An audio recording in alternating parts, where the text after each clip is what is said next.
The Kerala story एक blockbuster opening लेती है। कुछ लोग कहते हैं कि इसमें एकदम सच्चाई है, बाकी कुछ लोग कहते हैं कि ये आरएसएस का एक एजेंडा है। आखिर सच क्या है? सच में लव जिहाद जैसी कोई चीज है भी केरला में या पूरे देश में, या ये सिर्फ एक प्रोपेगेंडा है? 9 दिसंबर 2009 को केरला हाई कोर्ट एक जजमेंट देता है, शासन Shah versus state of Kerala. अब इस जजमेंट के पैरा 16 में हाई कोर्ट के ऑब्जर्वेशन कुछ इस तरीके से होते हैं। It is stated that there is a movement or project which is called Romeo jihad or love jihad conceived by a section of Muslims. अब ये ऑब्जर्वेशन केरला हाई कोर्ट देता है। इसके बाद केरला हाई कोर्ट केरला के डीजीपी को डायरेक्शंस देता है कि वो इस पे एक डिटेल्ड इन्वेस्टिगेशन करें और रिपोर्ट केरला हाई कोर्ट में सबमिट करें। ऑनरेबल हाई कोर्ट के डायरेक्शंस पाने के बाद डीजीपी केरला 18 रिपोर्ट एक सील्ड कवर में हाई कोर्ट के आगे प्रस्तुत करते हैं। 18 में से 14 रिपोर्ट्स ऑलमोस्ट यूजलेस होती हैं, जिसमें बहुत ही गोल मटोल तरीके से जवाब दिए जाते हैं। एक रिपोर्ट में लिखा होता है कि कोझिकोड सिटी में हिंदू और मुस्लिम्स दोनों रिलीजियस कन्वर्जन कर रहे हैं। लव जिहाद के मामले में ये रिपोर्ट साइलेंट होती है। बाकी 3 रिपोर्ट भी थोड़ी बहुत डिटेल्स देती हैं, लेकिन एक रिपोर्ट जो स्पेशल ब्रांच प्रोड्यूस करती है उसमें काफी फाइन डिटेल्स दी गई हैं। इस रिपोर्ट के अनुसार popular front of India PFI, national development front NDF जो एक सुन्नी मुस्लिम ऑर्गेनाइजेशन है, और कैंपस फ्रंट, ये सभी कॉलेज कैंपसेस में ऑपरेट कर रहे हैं। ये हिंदू और क्रिश्चियन लड़कियों को फंसाते हैं। इसके अलावा मुस्लिम ऑर्गेनाइजेशंस जैसे Muslim youth forum, Muslim women organisations जैसे थसरीन मिल्लत, शाहीन फोर्स लव जिहाद के मूवमेंट को बढ़ा रहे हैं। इनकी फाइनेंशियल कंडीशन कैसी है और इसमें किस तरीके का फंडिंग पैटर्न है, ये इस रिपोर्ट में नहीं बताया गया। लेकिन एक शंका जताई गई कि गल्फ कंट्रीज से फॉरेन फंडिंग इन सभी ऑर्गेनाइजेशंस को मिल रही है लव जिहाद करने के लिए। हालांकि इसका कोई कंक्रीट एविडेंस इस रिपोर्ट में नहीं दिया गया। इस रिपोर्ट ने थिरुवनंतपुरम में एक इंस्टेंस का जिक्र किया जहां पर इन ऑर्गेनाइजेशंस ने 100 से ज्यादा रिलीजियस कन्वर्जन किए, और ये रिपोर्ट बताती है कि 1996 में इन मुस्लिम ऑर्गेनाइजेशंस की ब्लेसिंग से ये लव जिहाद मूवमेंट शुरू किया गया। यहाँ पे सऊदी अरेबिया पे भी निशाना साधा गया, जो स्कॉलरशिप के नाम पे लव जिहाद को प्रमोट कर रहा था और उनकी फाइनेंशियल फंडिंग कर रहा था। इस रिपोर्ट में 2005 से लेकर 2009 के बीच में 3000 से 4000 रिलीजियस कन्वर्जन की बात की गई। इसके अलावा लव अफेयर के बाद 2800 लड़कियां ऐसी थी जिन्होंने इस्लाम धर्म को कबूल किया। केरला के डिस्ट्रिक्ट जैसे कासरगोड, कन्नूर, कोझिकोड और मल्लापुरम, यहाँ पे 1600 अलग अलग इंसिडेंट्स लव जिहाद के पाए गए। साथ ही इस रिपोर्ट ने यह भी कहा कि उत्तर प्रदेश, पुणे और बेंगलोर में भी लव जिहाद के केसेस हो रहे हैं। हालांकि इन 4 डिस्ट्रिक्ट्स कासरगोड, कन्नौर, कोझिकोड और मल्लापुरम के एसपी से रिलीजियस कन्वर्जन का डेटा जब हाई कोर्ट ने मांगा तो वहां के एसपी के पास ऐसा कोई डेटा नहीं था, और फाइनली हाई कोर्ट ने इन लड़कों को बेल देने से मना कर दिया। और साथ में ये भी ऑब्जर्वेशन दी कि जब प्यार होता है तो वो सिर्फ प्यार की तरह होना चाहिए, उसमें कोई पॉलिटिकल या रिलीजियस इंटरेस्ट नहीं होने चाहिए। इसलिए ये प्यार के नाम पे जो रिलीजियस कन्वर्जन हो रहे हैं ये एकदम अनएक्सेप्टेबल है और एकदम गलत है। और अंत में हाई कोर्ट ने केरला गवर्नमेंट को डायरेक्शंस दिए कि आप ऐसे लॉज बनाइए जो कि लव जिहाद को रोक सके।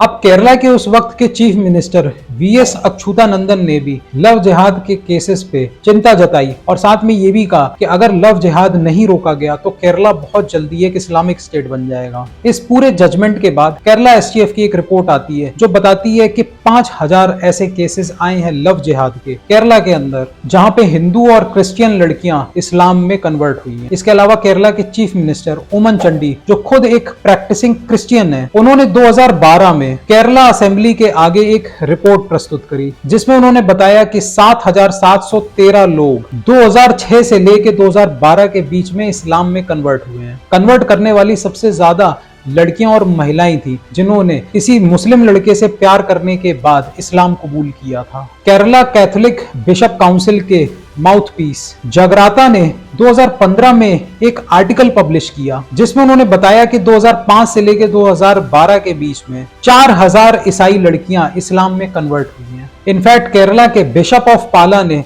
लव जिहाद के साथ साथ नारकोटिक्स जिहाद की भी बात करी, जहां पे लड़कियों को ड्रग्स और नारकोटिक्स देकर उन्हें ऐसे ट्रांस के स्टेट में ले जाते हैं जहाँ पे वो इस्लाम को और इस्लाम से जुड़ी चीज़ों को सही माने और उसके बाद इस्लाम में कन्वर्ट हो। दुनिया की दूसरी सबसे बड़ी सायरो मालाबार चर्च जो कि केरला में है, उसने एक ऑफिशियल सर्कुलर लॉन्च किया जहां पे उसने क्रिश्चियन लड़कियों को अवगत कराया कि वो लव जिहाद से बच कर रहे हैं। इनफैक्ट यूके की होम मिनिस्टर सुएला ब्रेवरमैन ने भी पाकिस्तान ओरिजिन के लड़कों पर यह आरोप लगाया कि ये लव जिहाद कर रहे हैं, जिसे उन्होंने ग्रूमिंग गैंग का, और ये वहां की लोकल लड़कियों को प्यार के जाल में फंसाकर इस्लाम में कन्वर्ट कर रहे हैं। चलिए एक बार को मान भी लेते हैं कि केरला स्टोरी आरएसएस और संघ के प्रोपेगेंडा को, उनके एजेंडा को ग्लोरीफाई करती है और एक झूठी फिल्म है, लेकिन आप बताइए क्या केरला हाईकोर्ट गलत हो सकता है? क्या ये जो क्रिश्चियन चर्चेस हैं ये गलत हो सकती हैं? क्या जो यूनाइटेड किंगडम की होम मिनिस्टर हैं वो गलत हो सकती हैं? केरला में वीएस अच्युतानंद चीफ मिनिस्टर गलत हो सकता है? क्या केरला असेंबली में जो उमन चंडी ने जवाब दिया था एक प्रैक्टिसिंग क्रिश्चियन चीफ मिनिस्टर ने, वो भी गलत हो सकता है? तो क्या इतने लोग सबके सब गलत हो सकते हैं और सिर्फ एक ही विशेष कम्युनिटी के कुछ लोग ही सही हो सकते हैं? देखिए मैं ये नहीं कहता कि सारे मुस्लिम गलत हैं या पूरी कम्युनिटी को गलत पेंट करना चाहिए, लेकिन अगर किसी के साथ गलत हुआ है तो उसको एक्नॉलेज करना हमारी सबसे बड़ी जिम्मेदारी होती है। और रही बात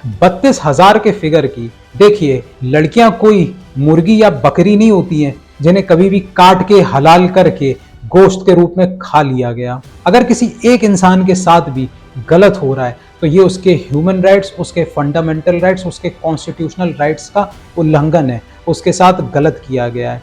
बाकी आईसिस पे बनी मूवी जो आपको बैकग्राउंड में दिख रही है, ये भी एक रियलिटी है।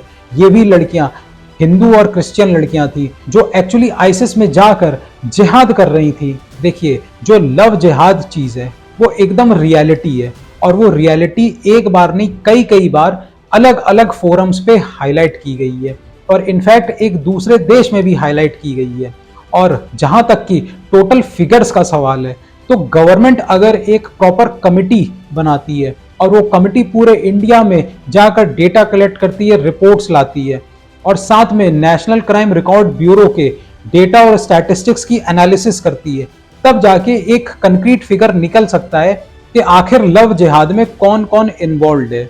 जो सारे ऑर्गेनाइजेशंस के नाम केरला हाईकोर्ट के जजमेंट में दिए गए, इसके अलावा भी और कौन कौन से स्लीपर सेल्स हैं, कौन कौन से लोन वुल्फ हैं जो ऑनलाइन सोशल मीडिया देखकर रेडिकलाइज होते हैं, ये सब चीजें आज गवर्नमेंट को करने की जरूरत है। लेकिन सिंपली लव जिहाद को एक कोई विशफुल थिंकिंग मानना या इसे कोई फैंटेसी मानना, इसे झूठ मानना दुनिया की सबसे बड़ी मूर्खता होगी। अब एक्चुअली देश में ये रिलीजियस कन्वर्जेंस और लव जिहादी कोई एकमात्र प्रॉब्लम नहीं है। यूपीएससी माफिया किस तरीके से स्टूडेंट्स को एक्सप्लॉइट करते हैं, इस पे भी मैंने ये अलग वीडियोस बना रखे हैं।